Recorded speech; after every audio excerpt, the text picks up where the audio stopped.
Alright, we're here for some more junk hay. This middle field is what you saw me bale up last time. I've got that back field, this field, got to that tree line, and some on the other side of that. Now, let me tell you, those weeds look just about as good as my haircut. So, hopefully we're going to make the ground bald and get something put in a bale. But we've got an 8-day event where it should be nice and sunny and breezy. Mid 70s to mid 80s throughout those days. Like I said, I'm going to try to get all this baled up. It'll be my last hurrah, and then it's on to probably corn first. Not sure yet. I haven't looked at it, but the landowner said the corn's dried down and the beans still have a bit of color. So, need to check up on that. But been kind of looking over the combine. There wasn't a whole lot that needs fixed that I'm going to fix. Like the RPM gauge for the rotor doesn't work, but I'm not fixing that. Anyways, I don't know if that's a good sign or not, but from what I was always told, the blonder the midsection is, the milder the winter. And that sucker's about 2.5 inches long and all black. Woolly worms, whatever you want to call them. Yep, here in Ohio, it's kind of the thing where you look at those and judge the weather. Alright, so that took me an hour. It always looks smaller after it's mowed. Like right there's my truck. But, yeah, that was the center section. Now I got to do that section. And I'm not doing past those bushes, but I'll do this little line right here you see. Because there used to be a fence in there, and I tried mowing it last year, and they did not do a good job of removing the fence. But figured I'd let the tractor cool down, like I said, and we'll go from there and get back at it here in a few. Alright, so this is day 2. I got all that mowed. I did not videotape any of that because I had a hay buyer and a former landowner stop and talk to me, and that swallowed up like 45 minutes of my time, which is okay, you know, human relations are important. But gotta put some gas in her. This tractor, you know, granted it's only running on 5 out of 6 cylinders. It doesn't do too bad on gas. I don't think so. But yeah, I'll get her fueled up and we'll go from there. That is the most convenient thing. It'll just self-fill like that while I can walk around and do other things.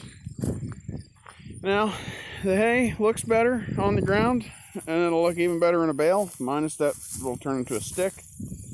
I don't know if you could tell. Maybe you can hear it. I was hoping you could maybe see it in those bushes, but there's a heck of a breeze. I probably could have raked this today. Well, no, probably not. Yeah, I definitely could have. Still bright green, but it's actually pretty dry. Yeah. But, it's nor here nor there. The only equipment I got here is a trailer, a tractor, a cutter, and a baler. I don't have a rake here. So that'll be coming here tomorrow, hopefully. Hoping to get all that done and these other fields behind me. I'll tell you what. I was mowing this other piece. There's a little pond up around these little bushes. But I was mowing around there. I thought, God dang, I smell something dead. Like it smells like something died here. And it hit me. I was like, well, I am in a cemetery. And then I realized that there was a dead deer in the pond. Yummy. I talked to the landowner, and apparently it got out there in the mud. From what it looks like, because the pond is low. Honestly, I thought that the pond had dried up. You know, like, geez, it just stinks. It's terrible. And it's coming from that pond. And I thought it dried up and everything was dead there, stinking. But they said they came back from vacation and there's a little 4-point buck out there. It was already dead by that point, but they were gone for a week. Otherwise, they would have tried to save it. But they're elderly anyways. I mean, they could have called somebody, but yeah, it was just a little gross. And I'm glad the wind's not blowing that right at me right now. Well, it's now 2 days later. As you can see, we are not at a hay property. And this would be the third. You'll understand that here in a minute. Because a buddy of mine, when I told him how yesterday went, he said, well, you know how it goes. It comes in threes. And I said, well, hell, it's only happened twice yet. So, yeah, I finished up that field. You know, didn't have a problem. I think I was a brief moment where I did talk on the camera about finding a deer in a pond. Started to mow. Everything was going good. And the landowner for the last couple of years wanted me to mow this little strip. And that's where I was talking about, up to those bushes.